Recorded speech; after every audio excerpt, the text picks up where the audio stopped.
Hi, this is Barbie, and welcome back to the podcast. We're hanging out today with Mari Wuellner and talking about the business of boundaries. I reached out to her right away when I saw a post that she did about boundaries because, well, we all know we need to work on them in one way or another, whether it's at work, at home, or even with ourselves.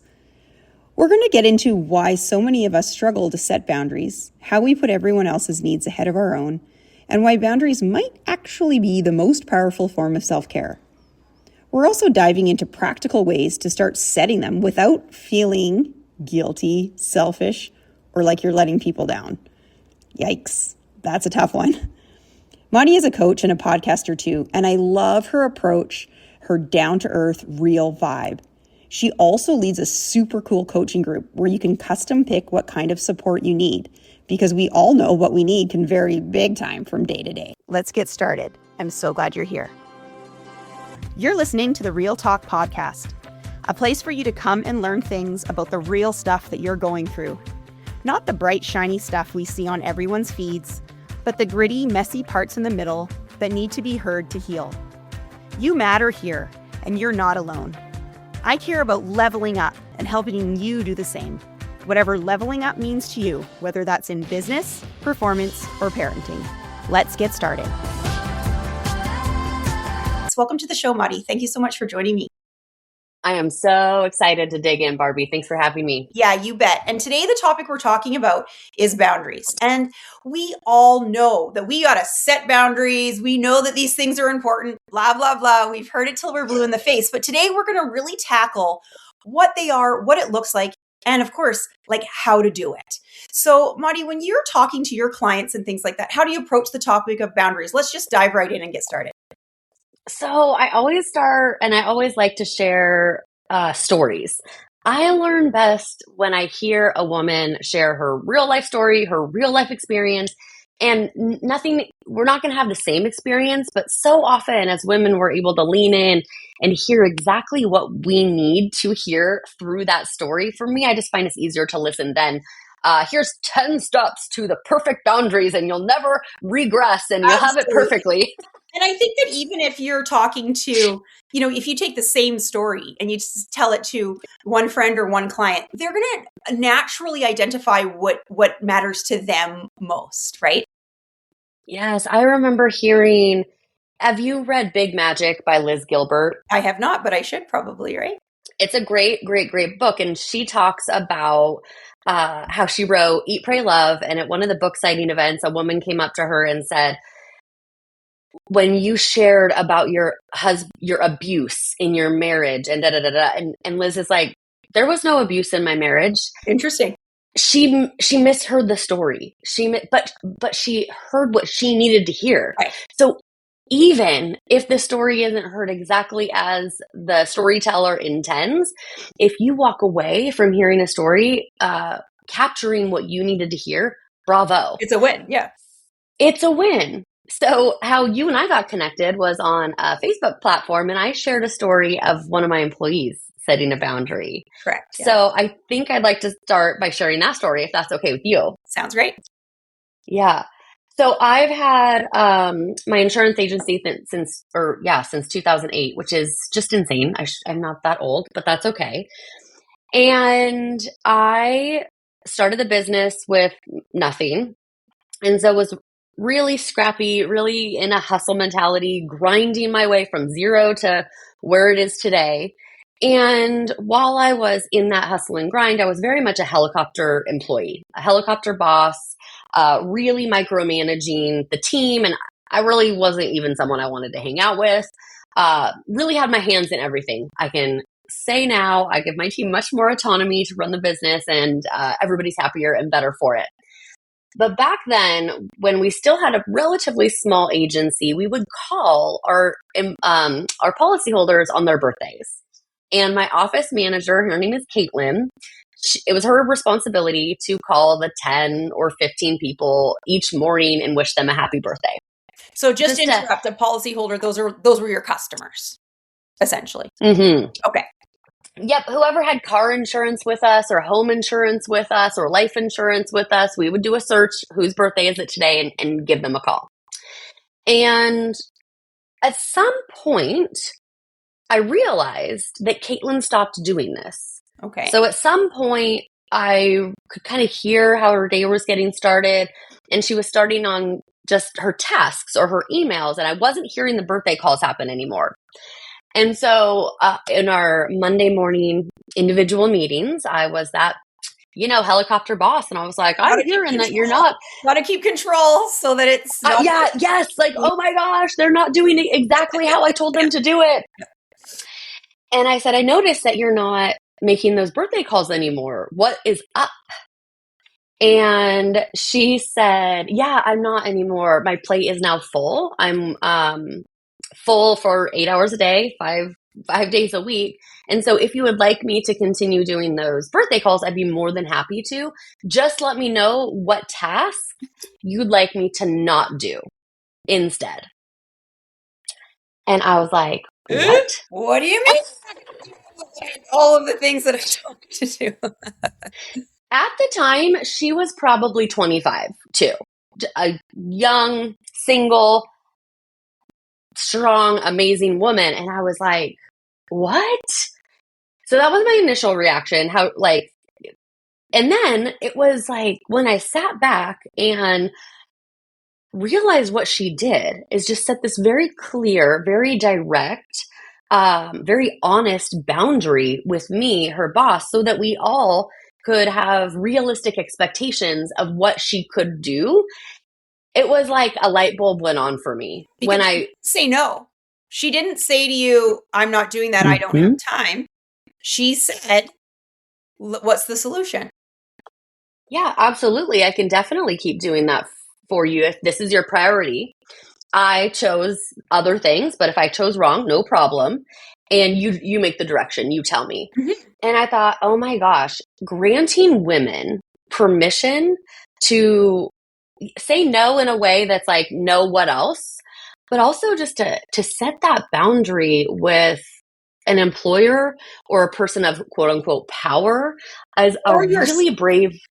Is also interesting too, because we do that to ourselves all the time. There's no thought of the to-do list tomorrow being like, what can I actually either on the schedule or emotionally handle? It's just, these are the things I need to get done, period. So where I'm finding with your story is for myself, it goes to myself is, hey, these are all the things I have to get done. I beat myself up at the end of the day, but there was no kind of concept about whether a person or myself was actually going to be able to handle those many things that day. I absolutely love that. One of the coaches in my collective, her name is Elise, and she's a productivity coach. She's been teaching on doing a reality check every morning. Oh, I love that. I know. And this is a new system that she's integrating into her overall,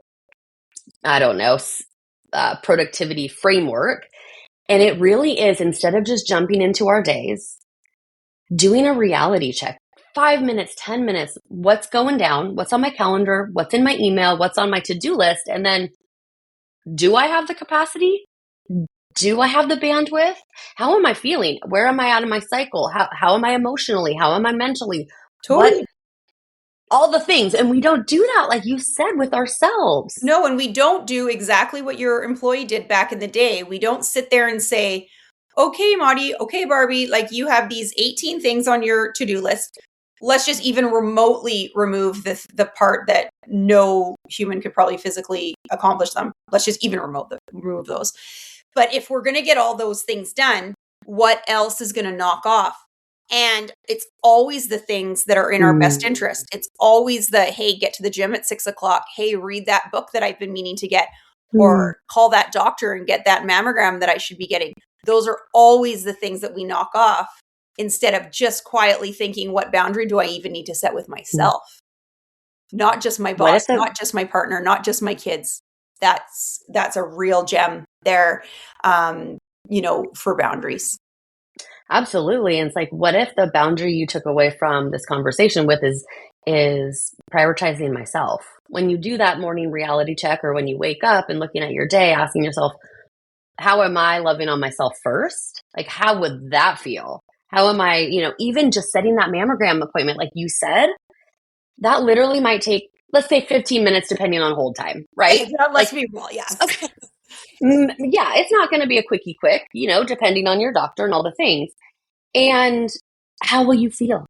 15 minutes in the morning, ticking that off.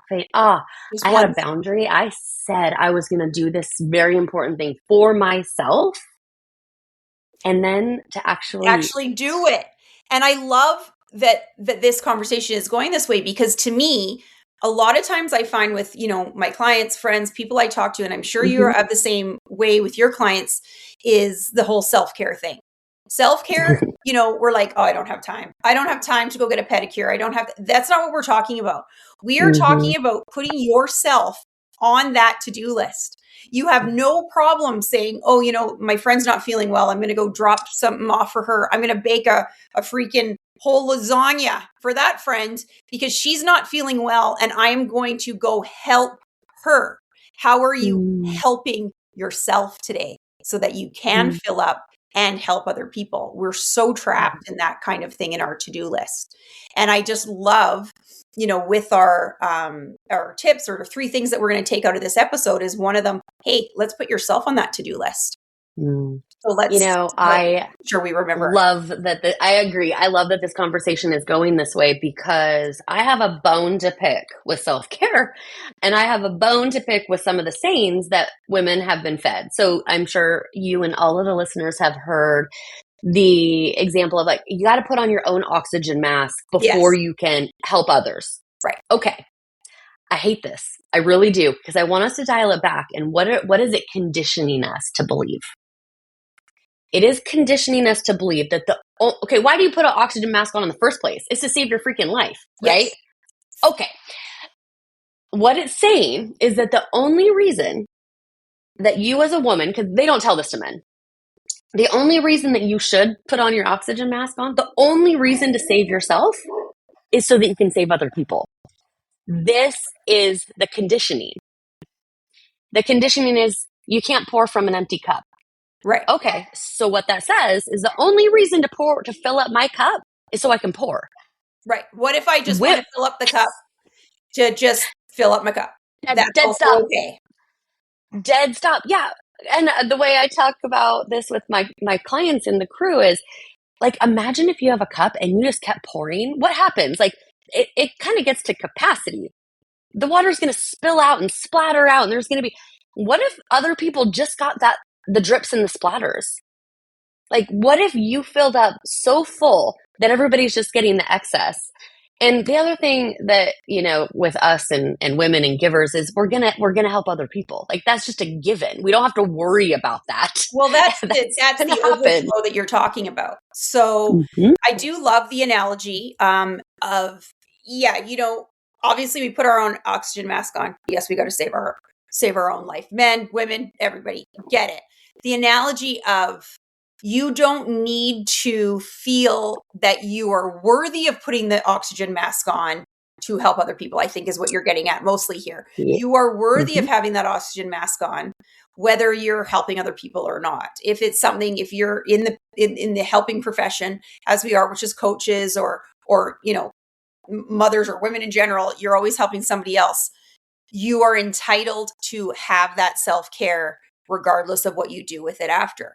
And our point is that we're trying to make here to the listeners is, let's just take care of ourselves first and worry about what the results are later. The inevitable result of taking care of yourself is that you are going to be able to shine your light brighter in the world, period. Absolutely. Absolutely. And so when you're thinking about self-care and boundaries, how can we start to get curious about what does it actually really look like for me? Because what you said was so key is, it's not the pedicure. It's not carving out time to get your nails done. That's another job for us. Like, if this makes us feel good, or our hair or whatever, like, that's cool. Just another appointment to go to. What we're talking about here. Yeah. Yeah. Right. You can't, and even if we do take the illustration of the mammogram, just to take it to a drastic end, you are not going to be able to take care of anybody or yourself, help anybody, not even your dog, Joe, if you are in a hospital bed So the important part is to take care of ourselves also proactively.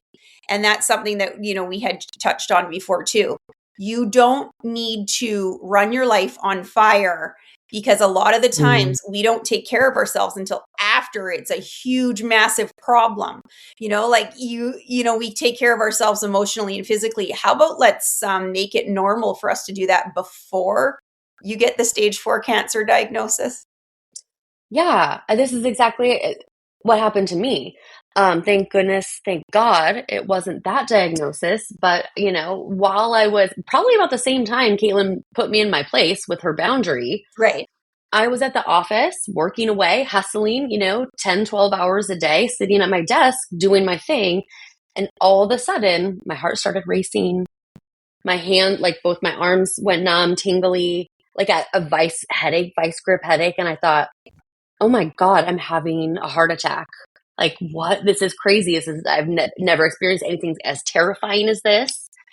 I took myself to the urgent care and explained all of my symptoms to the doctor, who said, oh, this is a classic panic attack.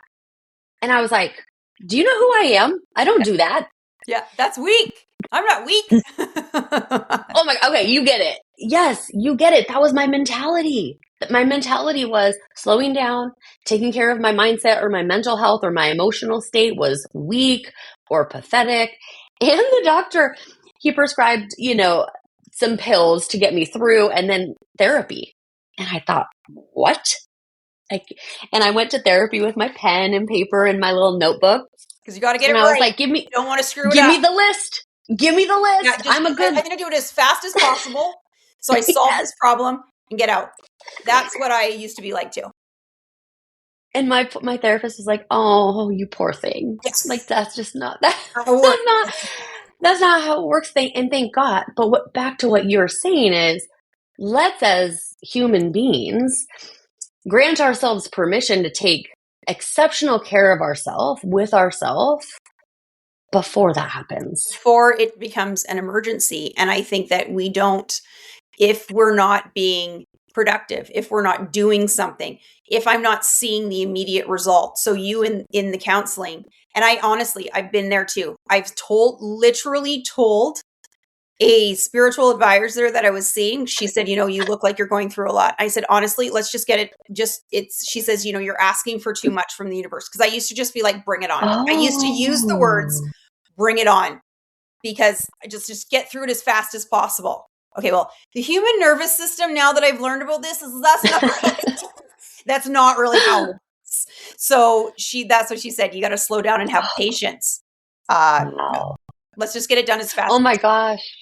I imagine, like, what is the universe hearing from us when we say something like bring it on? Like, that's an invitation for too much. What a beautiful example. Like a month later be like, oh, okay. Like, so that's where the boundary conversation is so fascinating to me. Boundaries and self-care, setting boundaries like that lady did, as your employer. I highly doubt that any listeners listening in on this episode right now would classify that as self-care. Boundaries is something that we are like, oof. And even if we do, we feel that that's letting somebody down. And when I did reach out to you, I think the biggest thing, that the takeaway that I was taking from your story is setting a boundary is actually taking care of the relationship with the other person. You are allowing that kind of open dialogue to say, this is what I am capable of handling, to make sure the relationship stays. That person that was working for you was setting that boundary so that she wouldn't quit, so that she wouldn't up one day, burn it all down and be like, F you, I'm out of here. She was taking care of the relationship. And when we reframe boundaries like that, I think that it makes it a lot easier to set them.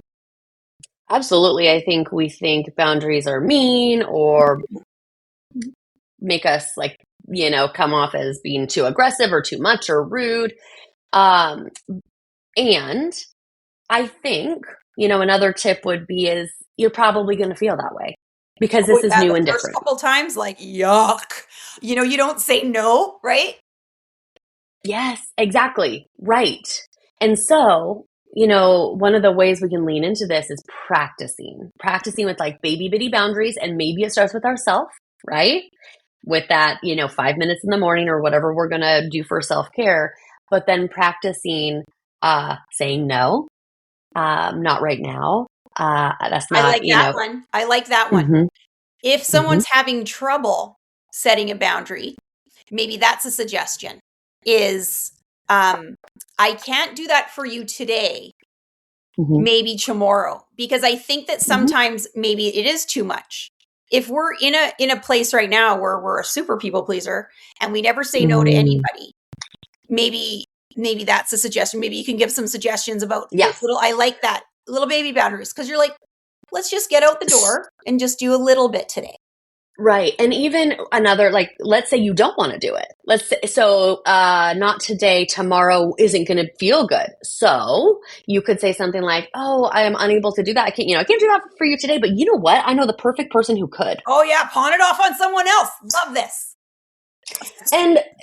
And not in a bad way, but there's so Yep. many women, there's so many people and business owners out there who want our business, who want to help. So And it's guess what? We're actually, not all good at everything. It's okay yeah. to say, I am not the best. Me personally, yes, I am very capable of doing accounting spreadsheets. I am. I'm a very Mm, smart person. I hate them. I hate yeah. sitting down. What I want to do is be out there yapping at people, talking, doing the Mm. sales, doing the marketing. So it's also okay for us to say, hey, you know what? This person over here is a lot better at that than me. That's cool Yes, too. and then you feel so much lighter, so much better. You didn't trap yourself into doing something you don't want to do, and you gave an opportunity to someone else and you actually helped the person who was asking you without just Right. saying no. That's the other thing I want to say is we've also been told that no is a complete sentence. Mhm. Okay, that's fine, but I don't know anybody who feels good just saying no. No. And we're talking about real life. Somebody's invading your space emotionally or whatever. So we'll just be clear. And everybody, I think, assumes that we're not talking about if somebody is like endangering you. No is a complete sentence. Get out of there. There We're you go. talking about when someone's asking you to do something that you're like, I don't have time. I just don't want to. So, yes, in certain Yeah. circumstances, no is a complete sentence. Thank Moving you. on from that. That caveat is brilliant. Yeah. Beautiful. Thank you. I really appreciate that. And then let's get, another little baby boundary is to write down what could you say after the no that feels, in line with your values. So like, oh, I'm so sorry. It's a no right now. I don't have capacity for that. Yes. So I do love that because a therapist may say, you don't need to be sorry. And you don't. You're right. But if we're working on Hmm. progressing and it makes so what you're Yeah. saying is the end goal is to be able to, set more or set Mm-hmm. harder boundaries. It's also Mm-hmm. okay to give ourselves a break that it's not all or nothing. You don't have to Yeah. say, hey, you know what? I was listening to Barbie and Maudie and they're totally right. I need to set boundaries. And tomorrow you wake up and you don't need to rip the band-aid off. We can be taking baby steps towards it. And that's what you're saying. That, okay, maybe not today, but Mm-hmm. let's talk about another day that I can do it. So if you feel like you need to kind of just dip your toe in so that you don't feel like it's an all or Mm-hmm. nothing, that's also really something I think that we need to honor in ourselves as well. And then with that practice, when the bigger things come up, like, they ask you to co-chair the auction for the school again, because you've done it for the last 3 years, but after the auction, you're absolutely completely burnt out. Right. Because you've been practicing, you're going to feel much more confident giving an answer that is in line with your integrity and your Right. values, and say, I don't have capacity for I that. don't have capacity for that right now. And I love this. I love that I don't have capacity for that right now because that is Mm-hmm. not you saying no. You're not saying you don't want to. It's not like Mm-hmm. you don't want to help. It's just that I've got a lot of other things on my plate right now, being honest and honoring what you are, Mm-hmm. doing. And I really love and I think you and I talked about this before, is also that the practicing part because our brains are wired to keep us safe. And this is something that's so fascinating to me. We think we're so smart as humans and, we're smarter than all things, which we really aren't. And we say, okay, well, I know it's better for me let's just say in our career. Okay. So you take that sample, the example of the lady that was working for you. It probably wasn't quote unquote good for her career to say necessarily, I don't have that. So we just keep pushing forward because we know what to expect. We see what the person sitting next to us. Well, they did these 10 things and now they're making more money and they're higher up than us. So my brain doesn't allow me to do something different than that because it doesn't know what to expect. Setting a boundary or doing something different, it doesn't know what to expect. So literally our brain sees that like we're going to die. And so I love the approach where you're like, hey, okay, so I tried this little bit, didn't die. It was okay. Tomorrow I can try a little bit more. The next day I can try a little bit more. And then our brain, exactly what you're saying, when there's something big that actually matters, our brain says, it's okay, I can do this. I've done it before. And let's also circle back to the capacity thing and being busy. This doesn't mean you have to be full. Like, this doesn't mean that you have to be totally spent out, exhausted, like you actually don't have the time. You might not just have the emotional capacity, Sure. right? You might not just have the bandwidth. Even if you have an hour free on Saturday that you're in your mind, like you said, your mind is telling you, oh, I have that hour free. I could do that volunteer. What if you just let that hour be for you? Because the first boundary that you are trying to try on is the self-care, is the putting yourself first. And that's okay. If you have that scheduled, how about let's just schedule that into our calendar like we do for all the other things for everybody else. And I also wanted to kind of talk to you a little bit, as we kind of get to the end of our episode here, is why? So what kind of approach do you take with your clients or in your collective, in your community of us figuring out, I think it's very important too, like, why do we have such trouble setting these boundaries? Why do I have such trouble saying no? Why do I want to do everything for everybody else? And what in your groups do people find that is the root cause of this?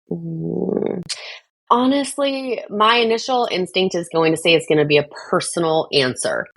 So as annoying as this answer probably is, the question or the response would be to the listeners and to everybody hearing that question is, get curious with yourself. Right. Because some of us are people pleasers. Some of us are perfectionists. Some of us had an upbringing where boundaries were completely railroaded.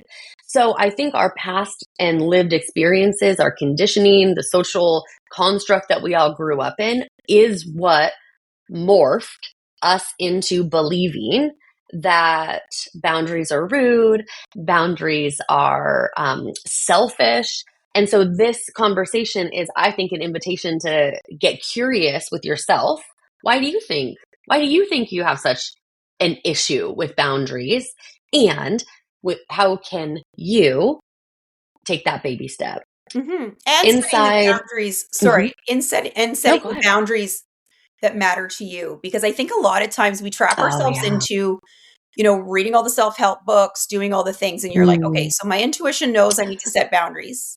So I go and read a book about boundaries that's somebody else's story that is about their life and their underlying issues. And they could be similar, but might not be quite me. So then I try that on for size. That doesn't work in my situation. And then I quit. So I think intuitively what's very cool, and if it's, somebody, especially I think as intuitive beings, we know, like you already know in your mind what you need to do. Sometimes we just need somebody to affirm that for us and give us a little bit of help. And that's why on this podcast, I want to have these little tips where it's like, hey, I'm going to try that on for size. Barbie and Mari said, okay, maybe try this. Honestly, quite simply down to, and we use this example all the time in coaching and counseling, is you're at the restaurant. If that food that now we're talking about with inflation, that meal probably cost you $385,000. If you aren't happy with it, why do we feel bad sending that back? I don't need to be rude, but the waitress wants to make me happy. She wants her tip. The kitchen wants to make me happy. They, I don't know, the guy's a chef. He probably, all those things. So why do we feel bad? So that little baby step could just be like, hey, you know what? I was really looking forward to this steak. It's really not what I like. Would you mind having it redone for me? Setting a boundary doesn't need to be these big, like stand up, ask for the manager, get a refund. Like, I think generally in Right. life, humans, we want to make each other happy.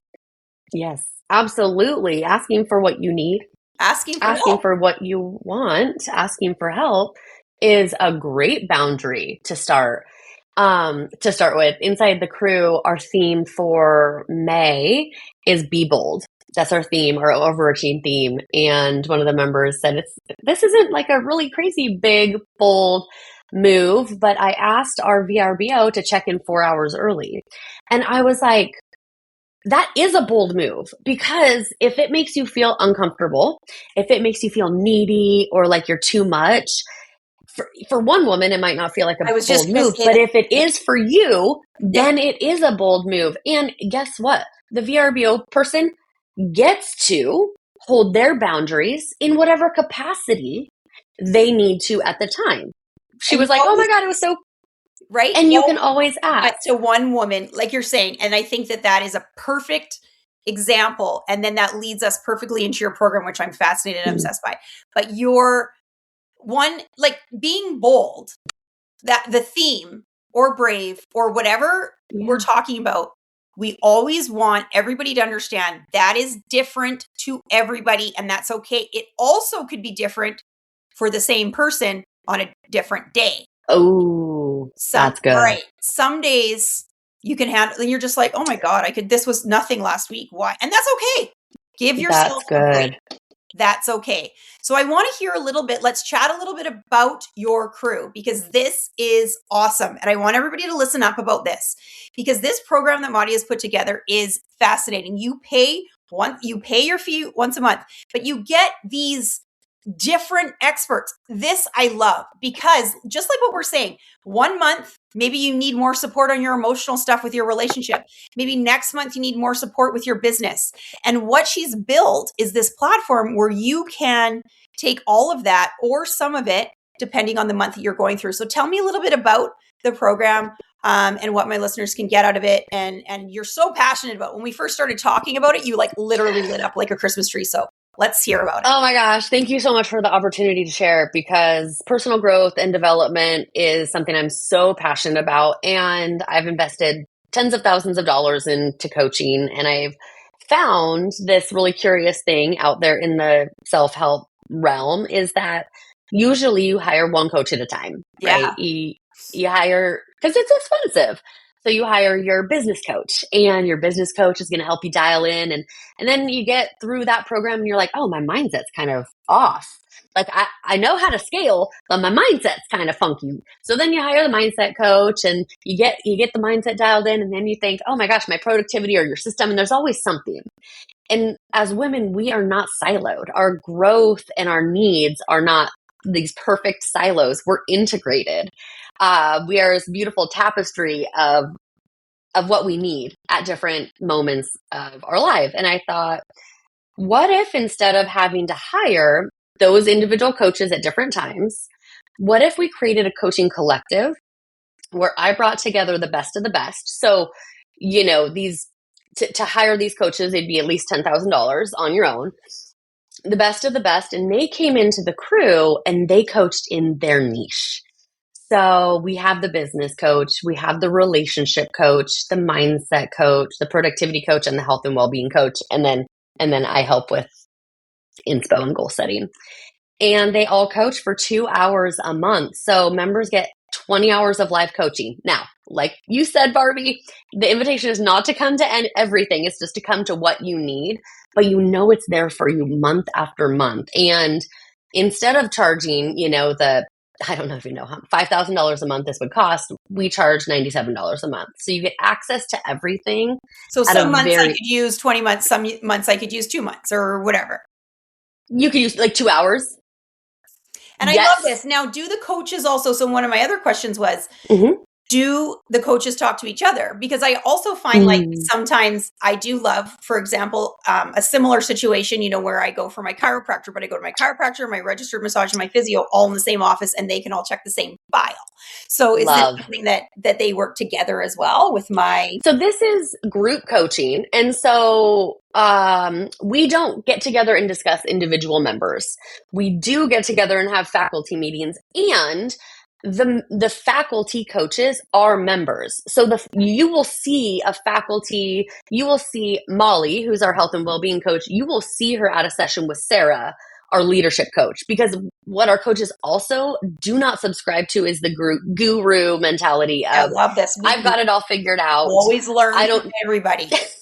yes. So to answer your question, we don't get together and diagnose or talk about the members because it is a group coaching scenario.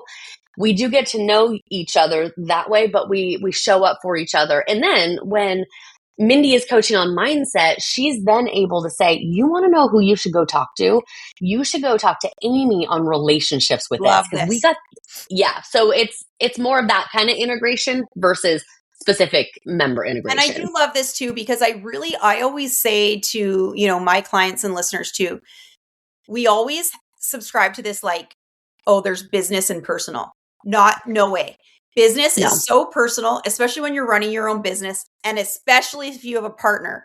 If you have a business partner, you are married. You are married to that person. You have a relationship. So like that whole business versus personal thing, when you're running your own business, no way. And even if you're climbing the ladder in corporate, there's no business and personal anymore. We bring everything home with us. If you're going through a hard time with your marriage, you cannot tell me that does not affect your job the next day. So this kind of integration of everything is genius. Absolutely. And vice versa. If shit, if stuff is going sideways at home, you're going to bring that There's to work. no and way so that's not going to affect your job. Absolutely. yeah, we're human beings. We cannot compartmentalize that way. Yeah. And if and yes, some people are better at compartmentalizing. And honestly, to tell you the truth, I am very jealous of those kinds of people sometimes. Mm-hmm. But I am not capable of that. If I was having a really rough time in my relationship, I'd go when I was working in corporate, I'd be crying all day. Like I'm physically not emotionally able to do that. So what I love that you've built is this whole, you can kind of go back and forth. You also don't need to feel guilty that if you spent this, and we've all done it, you spent that several $1,000s with this coach and you get there and you're like, you know what, this isn't really jiving for me this month or this person or whatever. It's okay because you can go see someone else the next month. And I love that you don't need to feel trapped into these kind of, you're not necessarily maybe getting the results that you thought you would get with this coach X, Y, and Z. Now I'm going to go try this new one. Love that concept. So where can they find more information about you and this, the crew that you've built, which is great. And I encourage everybody to check it out. It's so fascinating and I love it. Thank you. The website is thecrewcc.com. But if you just want to get to know me and us a little bit better, Instagram's a great place to hang out. Yeah, it is. And I think that, we'll put all this information in the show notes. And if you guys want to reach out to Mari, make sure that you tell her that you heard about it on the Real Talk podcast, because these are the topics that we want to be talking about here on this podcast. This is the stuff that really matters to you in real life. All of these high level kind of ideas and concepts that we read about in the books, those are all great. We want to talk about what matters to us in our real life, real stuff. And I really think that this program that Mari's put together really can help you do that. And the guests that I have on this podcast are real people that have gone through real stuff. These aren't people talking from, big platforms and they're not judging you from high levels up on the mountain. Like, we're all going through it together. We're all in it together. And you've been such a great guest. Thank you so much for joining me. Everybody, please make sure you check out the crew. And I'm sure you're going to see me there soon. Thank you so much for joining me, Mari. Thanks, Barbie. Thank you for listening to the Real Talk podcast with Barbie. This is the place for you to come and learn things about the real stuff that we're all going through. Make sure you check out the show notes, links to social media, and information on any guests that we had on the show. Thank you so much for coming. I'm so glad you came.